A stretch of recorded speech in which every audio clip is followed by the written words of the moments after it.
Alright, hello everybody and welcome back to another video. So, I know it's been a little while since we've done a video. I always have some kind of excuse. I was, busy with work or something. But anyway, today's video, we are going to be going over, we're going to be doing a viewer requested video. So, I got this one in a comment saying, I always talk about like favorite this, favorite that, yada yada yada. But I never really talk about my least favorite cars. So in today's video, we are going to be doing my bottom 10. So this is going to be like kind of my least favorite, my top 10 least favorite cars in my collection. So I figured it was a really interesting topic instead of trying to pick my top 10 favorite cars, my top 10 least favorite cars. So I have quite a few in mind to get started with. So I'm going to go ahead and grab a few to get started off, and we'll get right into this video. Alright, so I'm back and I have accumulated my little group of 10 cars here that are just, I still like them. Obviously, I like them enough to put them in my collection, but they for whatever reason, whether it be, an issue with them, or maybe when I open them, they're not they just didn't do it for me or whatever. But, yeah, we'll just, let's get right into it. So I'll set the camera here and get zoomed in. Now these are in no particular order really, although I am going to save some of my least favorite ones for last, I guess. So we'll start off with this guy here. This is it's a Johnny Lightning 1975 Cobra 2 Racer. It's been sitting on the shelf for a little while, and I'm starting off with this one because this is probably my most favorite of my least favorite here. And really because I absolutely love the casting. I love the car. It's a really cool car. It's a cool paint job, and then it says Monopoly on the hood. And it's got the Monopoly guy on the side, and it says go to jail, do not pass go. And I don't know. I don't love that. I feel like it takes away from the car. I'm not super big into themed stuff, and if it is themed stuff, I like, racing or car-themed cars, not board game-themed cars. It's just not my thing. And, that being said, it is a cool car, and like I said, I really do love the casting. It's a sweet, sweet casting. Really cool kind of, the name of the racing series escapes me at the moment, but it is a really cool looking car. It's just the Monopoly guy paint job kind of just kills it for me. But yeah, and then underneath it is an older Johnny Lightning casting, I believe. 1997 is the original casting date, and then 1975 Cobra 2 Racer. This is from 2022, last year. Yeah, this is part of the pop culture series from last year. So yeah, just not one of my favorites. So, next up is this guy here is a 1971. Let me get some of the dust off because some of these have some dust on them. 1971 AMC Javelin from Greenlight. Now, again, I really like everything about this car. I love AMC Javelins. I like the paint color. The paint job looks great. The detail looks great. Everything about this car is great until you rotate it to the side, and the scaling just... I know Javelins do look a little weird, and the rear axle was a little further back, but I just... Here, hang on a second.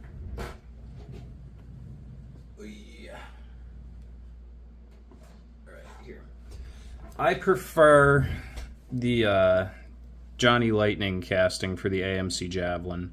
Now, whose is more correct? It's tough to say.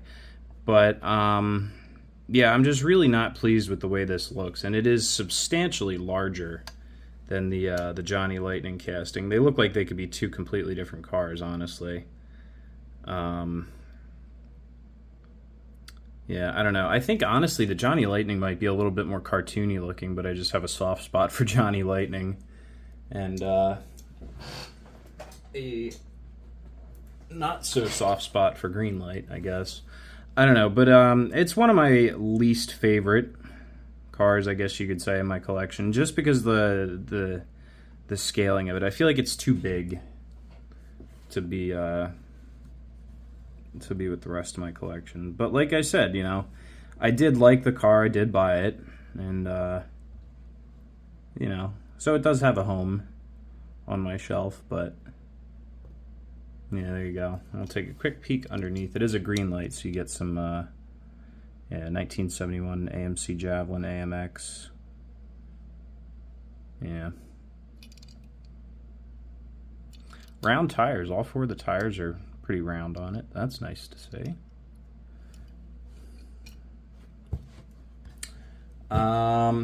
Next up, I feel like I'm ripping on Greenlight a little bit here, but it's another Greenlight. So this is a 1970 Plymouth Barracuda.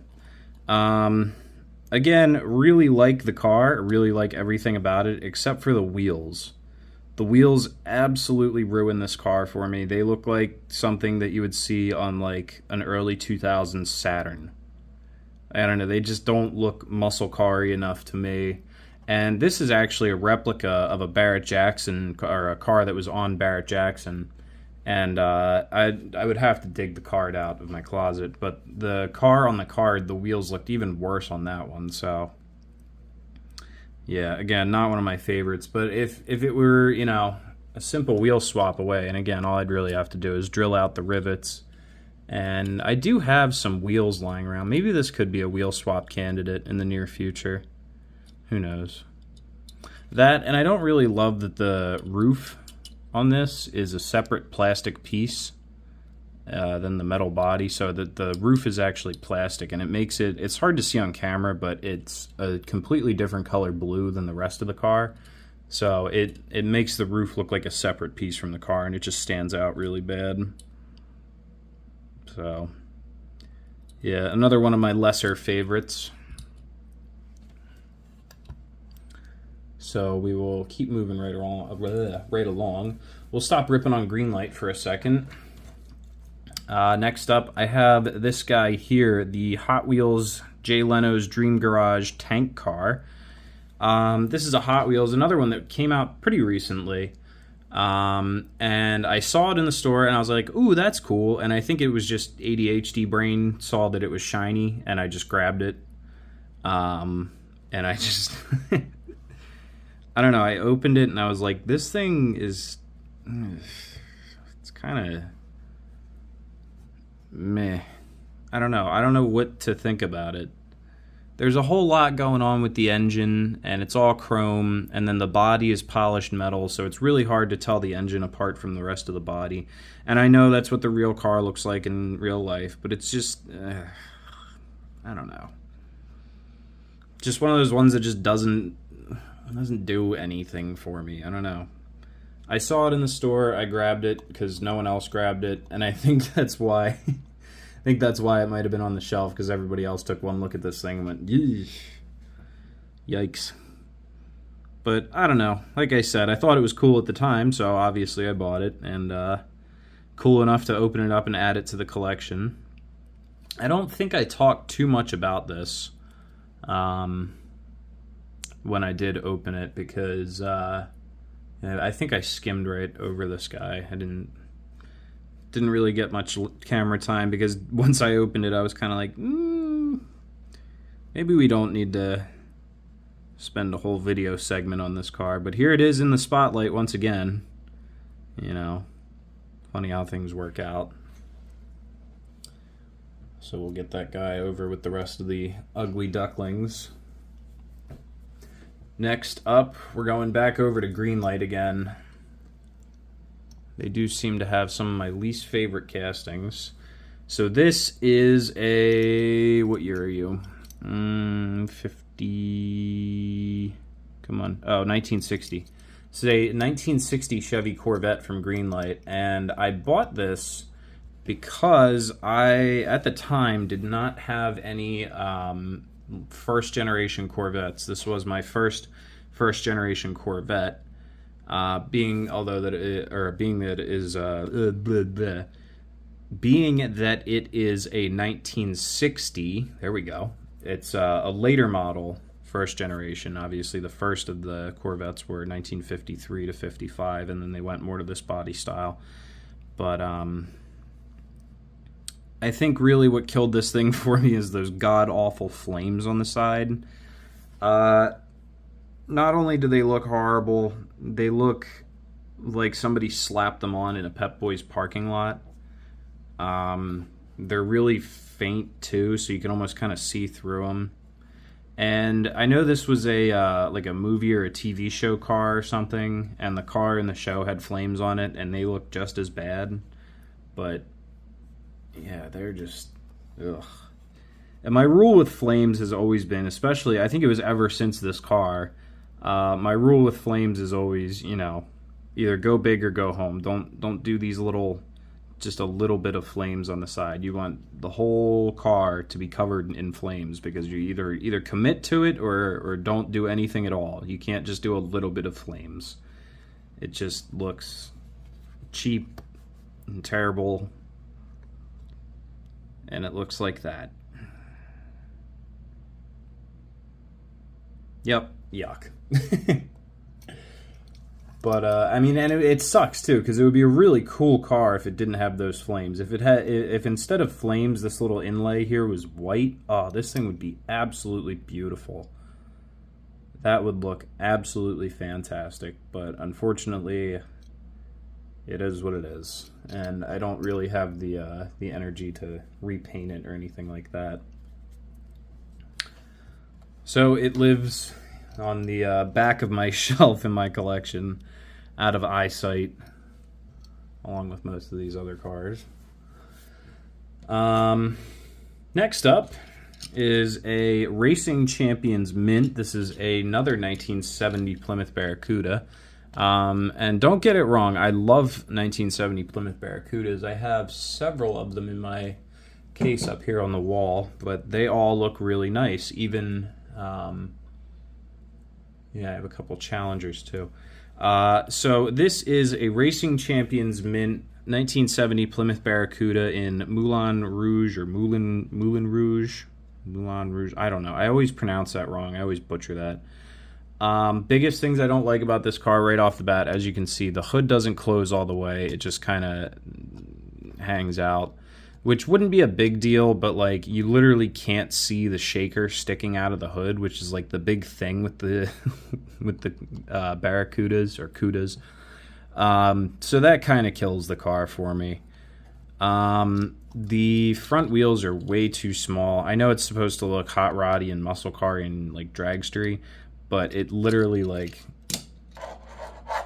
I don't know if you can hear that, but it it scrapes the base on the desk when you try to roll it. And like I always say, you know, these cars all sit on the shelf. They don't really, I'm not playing with them much. They don't need to roll, but it's just annoying to see stuff like that. So kind of meh. And not for nothing, but the scaling of this thing, this car is absolutely enormous compared to even a Greenlight 1970 Plymouth Barracuda. This guy is enormous compared to like all the other cars in my collection. This thing is bigger than like F-250s. So that also takes a lot away from it for me.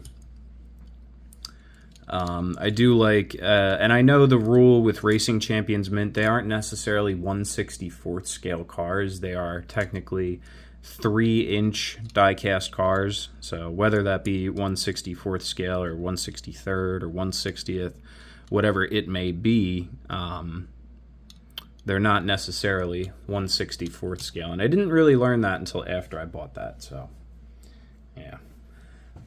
So that is number 6 in the collection. So we're working our way up to my less and less favorite stuff. Next up, we're going to do this this guy here. This is a, what year? 1982 Jeep CJ7 with the Santini Air graphics. This is another one that's like, it's almost really, really cool. Like I love the CJ7. I love that it has the removable top and everything, which is a really cool feature. And you can actually, it's funny, you know, what I was gonna say is I really hate the fact that it just says Santini Air on the door with like no other context whatsoever, but that kind of looks all right, honestly.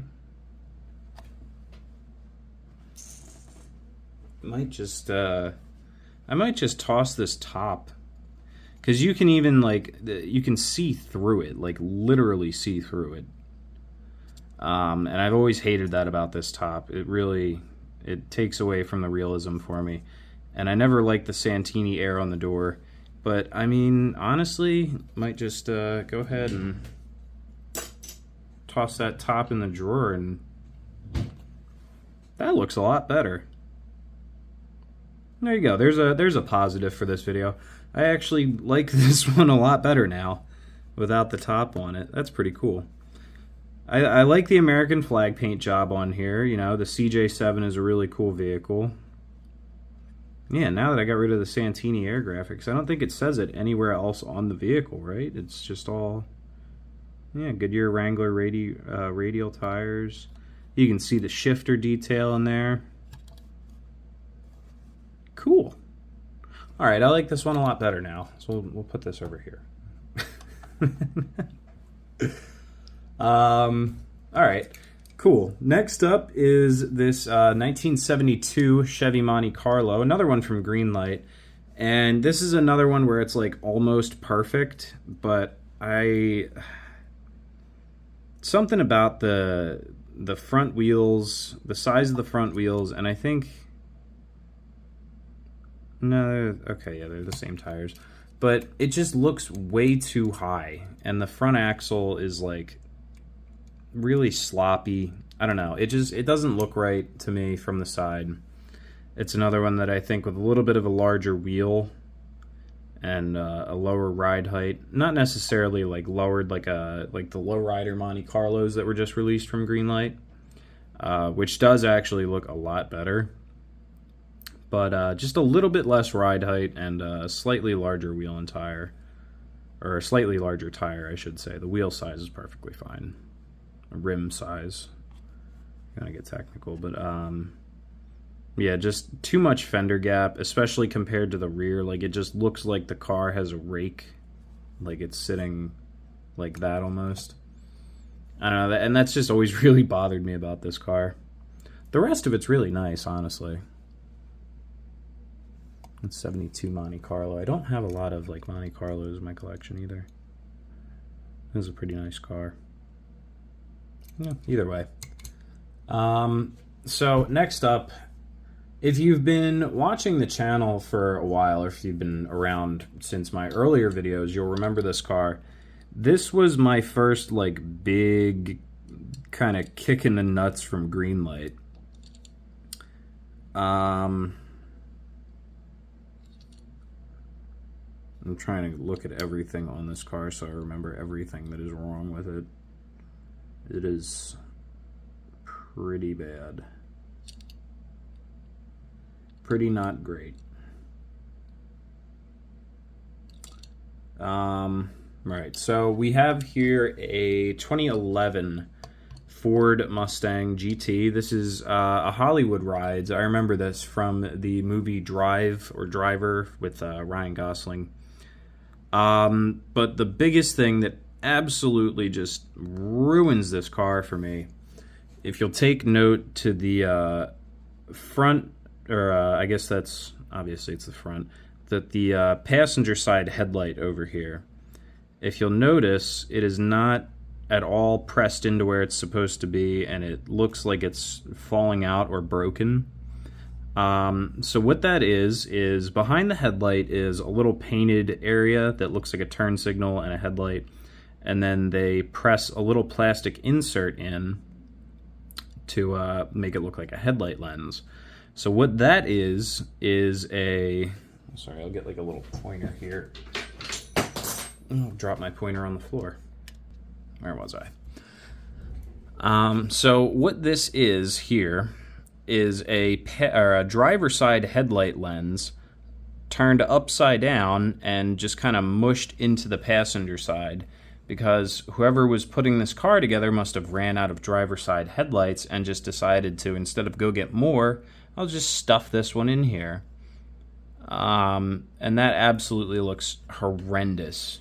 It completely ruins the casting. Not to mention the wheels are way too wide for this thing. Like, the tires poke out of the fenders an insane amount, and it looks like a little kiddie car. And classic green light. I don't know why. For some reason, half that taillight is... excuse me. Half of this taillight is still clear. I guess they just didn't finish painting it red. I get the hiccups. And then we have the classic green light melted spoiler. And my, filthy, nasty work hands. Sorry, guys. But, yeah, that is like Greenlight's signature thing as of the past couple years, I feel like, is just the melted spoilers. Absolutely one of the worst castings in my collection, honestly. This one is a complete butchery of, like, anything resembling quality control. And this was the first car that really put a foul taste in my mouth from Greenlight. And I was very, very disappointed with this Mustang. So that is number 9. So bringing up the rear is number 10 here. This thing is like painful to look at. So this is another green light. It's a 1969 Chevy Camaro Z28. I believe this is a Z28, right? Yeah. It has the headlight louvers. So first thing you'll notice, the bumper is glued on facing the ground for some reason. The front splitter is uneven for some weird reason. You can see there it's like kind of hanging off on this side and really pressed up into the car on this side. It looks like the car got in an accident in the front end, honestly. If we come around to the side, there is some more stuff wrong with this thing. I know there is. Yeah, this one was an absolute, like, stomach churner. Yeah, the whole back end of this car is an absolute disaster. It looks like there's boogers and snot all over it. The taillights are crooked. Somebody just, like, slapped this together on their first day. This is by far my, like, least favorite car in my whole collection. There are fingerprints on the inside of the windshield. Watch if we get a rag without knocking everything over here. If I take this car and wipe the windshield off with a microfiber rag, you can see there are still fingerprints on the inside of the windows. There's another one. Let's see. Yep. And it's on, like, the windshield and the back window. So somebody literally went, like, with hands probably as dirty as mine. Like, I don't know. It's just disappointing to see stuff like this. And then they charge the amount of money that they charge for these cars. It's like, what? Don't call yourself Greenlight Collectibles and then sell stuff like this. This is not a collectible. This is, something that belongs at the bottom of a toy box. This is junk. Yeah, there you go. That's my rant. So that is my top 10 least favorite cars in my collection there, guys. I know that's not something that we usually talk about very often. I know it's kind of a weird topic, but I thought it would make quite an interesting video, and it was kind of fun to rip into some of these cars a little bit and point out some of their flaws. But if there is any kind of video suggestions that you guys have, that, you know, if there's anything you want to see in my collection or any kind of cars you'd like me to find, I always say this, but make sure you just leave a comment. Let me know what you want me to track down. Let me know if there's, you know, some specific year, make, or model that you want to see featured on the channel. I can always try and track stuff down. If there's stuff in my collection that you want to see, or if there's stuff that you want to know if I have it in my collection, just let me know in the comments, guys. Like, this video was literally just, you know, a comment idea. So, and I thought it was pretty interesting. I hope you guys did too. So that's pretty much going to do it for this one, but make sure you stay tuned. I do have some other viewer recommendations coming up. There's one, I think, top 10 Chevy trucks, so that's going to be a really interesting video, so make sure you guys stay tuned for that one. But that is going to do it for tonight's video, guys, so make sure you leave a like, leave a comment, and leave a subscribe for me too, and I will see you guys in the next video.